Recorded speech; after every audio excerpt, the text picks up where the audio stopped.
Good morning, everybody. It is really early in the morning, about 9 o'clock, 4 Daf Yomi even. My friend Brooklyn wants earlier and earlier, so here we go. To be really honest, I was just so excited to do it today. It's Parshas Bo. Can't get excited for Parshas Bo. Yetzias Mitzrayim, the Makos, Pidyon Haben, the Echad Karav Lashono. It's just a crazy amount of Torah and a preview to Pesach.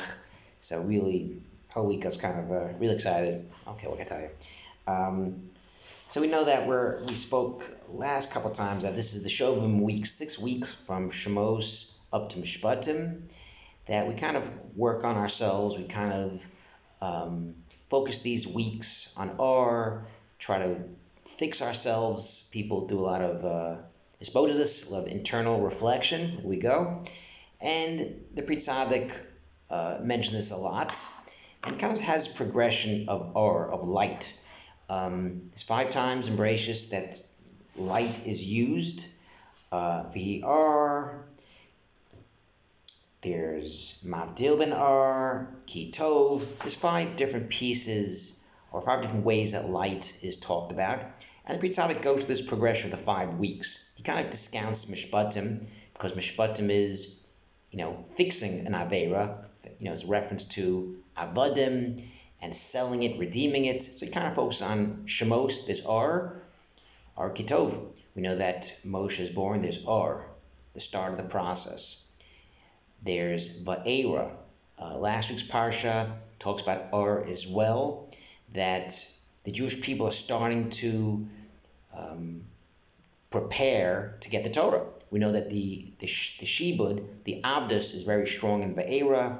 The rafu, the healing starts. This that's starting the process is starting to grow. We know that to get the Torah, you have to go through the Yisurin. That's Va'era.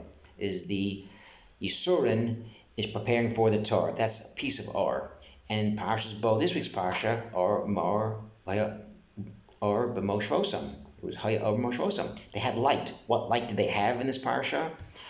They didn't have any mitzvos. So the Pri Tzaddik says the fact that they did what Hashem wanted at the end of the Parsha, when they knew that to carry all these jewelry and all this gold and all this stuff was going to really burden them down to carry to Eretz Yisrael, they still did what Hashem wanted.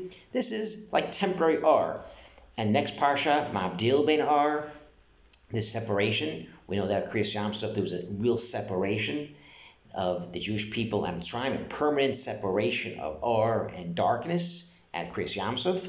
That's another type of And in Yisro is the ultimate Tov Ma'od, Tov Ma'od, is that they got the Torah. So this progression of light, an is something that kind of takes place in the past couple weeks and goes through Parshas Yisro. What I found very interesting in the Pri Tzaddik as well is Nehorei Yashriba, those people who say Askinu Sadaso, different right before Kiddush. This is a special line that says that the light is good in it. Eating wine and basar, but light is good in it. And brings out some medrash that Shabbos morning, you say this piece, the light is good for you. Well, light is good for you. What does that mean? Light's good all the time. But Shabbos morning, it's apparent and very clear that the Jewish people are keeping Shabbos. What does that even mean? Well, nighttime, everyone's home. Goyim are home. Not Shomer Shabbos people are home. Everyone's home, eating, going to sleep. Shabbos morning is the first time you can really see it's clear, it's nikar, that a Jew is doing Shabbos and someone who's not doing Shabbos. Because Shabbos morning, people go to work, people go about their business, people mowing the lawn, whatever they're doing on Shabbos. But a Jewish person makes a right turn and goes to shul. So Shabbos morning is the first time that the light, it's apparent to Hashem, to a Jewish person, that we're keeping Shabbos, the light of Hashem. And this is something that the Pri Tzaddik talks about, Choshech. Choshech v'chimesh, Hashem actually added, it started off as one layer of darkness, and as the days went on, Hashem added another layer of darkness. The question, what is that doing? Hashem didn't add on to other Makos. But the point is that when the Mitzrayim did not accept the moros of HaKadosh Baruch Hu, the adnus, the sovereignty, here we go, sovereignty of Hashem, it added an extra layer of darkness to them. A person, like literally, someone who doesn't get it, quote unquote, they're in the dark. Someone who sees the light. Someone who kind of so clueless, and to see all these makos taking place and all these things happening in Mitzrayim, what's taking place, the makos, the miracles, someone to not get it, quote unquote, they're in the darkness.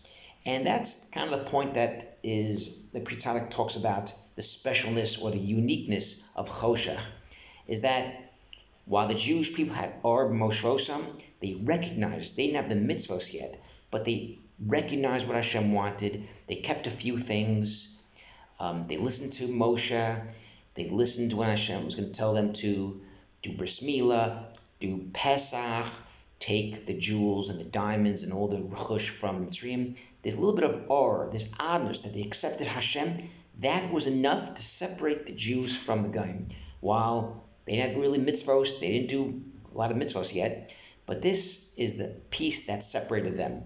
So while the Mitzrayim were dark, they were clueless, they had nothing going on because they didn't accept Hashem, the Jewish people had this Or, and as Pri Tzaddik says, this is what's going to bring us back to the Geula, when darkness covers the world. So the Gemara says, Sanhedrin, what do you mean dark covers the world? That's going to be Mashiach? No, the point is, when there's so much darkness in the world, when the Goyim have turned this world into darkness, that's when, in contrast, the Jewish people will be shining. Whether it's mitzvos that make them shine, or just by the simple fact that they accept Hashem and they're not in darkness like the Mitzrayim, that's enough to bring the Geula. Shabbat Shalom.